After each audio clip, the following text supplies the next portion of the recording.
All right, so we're getting started on the, what is this, the frame slider, the body slider. Willamette Tech. And Mike's gonna cut out the little template that we have to use to know where to drill the hole. And it's actually been a couple weeks since he was here because we lost the template and had to print another one. All right, so we're gonna get started by removing the fairing on both sides. And basically at the end of the day, there's gonna be a little cup like this, a little post that's gonna be sticking out. But we gotta get the fairings off to cut the hole so that the post and then the slider here will be sticking out in the right spot. And then we'll put the fairing back on. But it should be pretty easy. The first step is Mike is taking the fairings off. So as you're doing this, you gotta be careful with the plastic not to break it, but there's some tabs down in here where these pieces of fairing kind of just pop out. Mike's trying to figure out how to get that to fall out. Yeah, I kind of wiggled it down a little bit and then it, yep, there you go. So it just pops out with those tabs right there and a few screws, a few bolts that go around the outside. But we're gonna try to get at this piece. This is the piece that has to come out to actually drill the hole in. And the top has to come out. A lot of plastic. All right, so Mike's got all the fasteners removed and I got the side panel off on this side. Now I'm just waiting for him to get smart and figure out how to take off this side. You gotta wiggle it.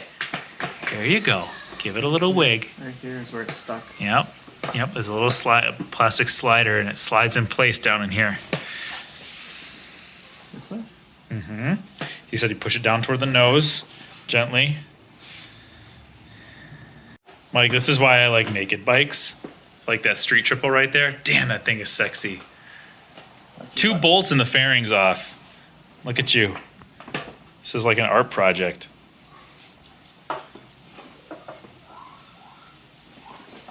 Is that it? I know. No? Here, why don't you take a look? All right. Hey, you did it all by yourself too. All right, so now we've got the 2 pieces of the fairing off, and then we're gonna use a little template here and put that on to line up where we need to drill the hole. So let's make some room on the table here. And we're gonna see how that actually fits in. Here, just set it down over here, man.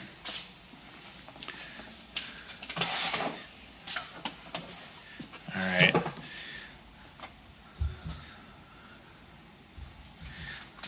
I think it goes like So that. you fit it over the...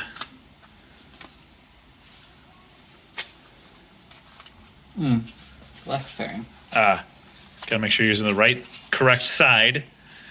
Okay, and so really you just And tape it down. line that up, tape it down, and then this is the center of the hole that we just drill right through, huh? Mm-hmm. All right, let's get some tape.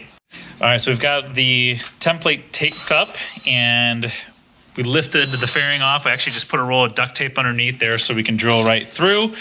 Mike's getting the drill bit all set up. Man, he looks manly. You might want to put that on 1 instead of 2 because it's set for wood, the top switch up there. There you go. Good torque. Yeah. And now we just got to drill the hole out. We're gonna be super certain. Left fairing. Left fairing. That's our hole. Okay. All right. Yeah, put that there.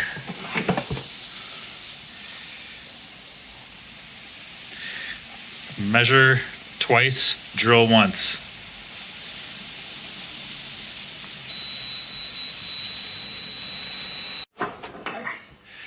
Hey, there's a hole. All right, so Mike is just cleaning up the edges now because that drill bit kind of left the edges a little frayed on the outside. We'll make sure that looks nice where his new hockey pucks will be sticking out. So he's just going around and cleaning that up a little bit.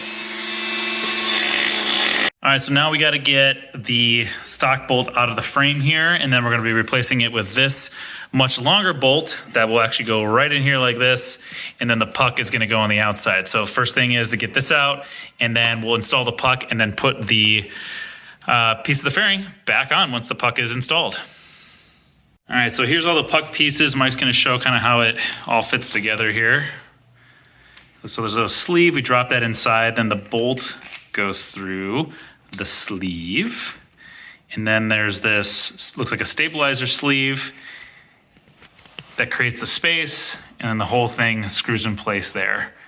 And so he's gonna just finger tighten that down, and then we'll get the actual socket and tighten it down too. All right, so I got a 16 mil on that. 17. Oh, it's a 17. Oh. I'm just gonna tighten this down. And we'll actually torque everything up once we get the fairing and stuff back on. But torquing it is actually really important. So we'll be looking up the torque weight that we need to do to make sure that it's nice and tight. And speaking of tight, it's good if you have it in tight mode, Mike, as opposed to loosen on the ratchet. I thought I could sneak that past them. No, this is America. We do it righty-tighty, lefty-loosey. This isn't Canada, Mike. I'm from the southern hemisphere where we Do it opposite. tighten bolts the opposite direction. Okay. All right, so Mike's just fit the fairing over the new slider, looking good. Back to there. And now it's just a matter of putting all the pieces back together. All right, so the frame sliders are all done. We've got them installed now on the nice fairing. Got the hole cut out, and then once we're done here, we torqued everything down and added these cool covers on, so it just looks nice and clean. Mike's all ready to race, I think. Take it to the track, right, big guy? Look at him. He's all set and ready to go.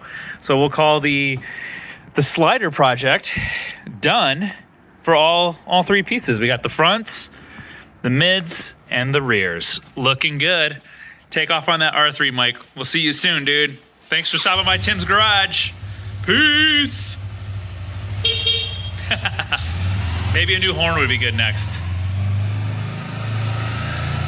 There he goes.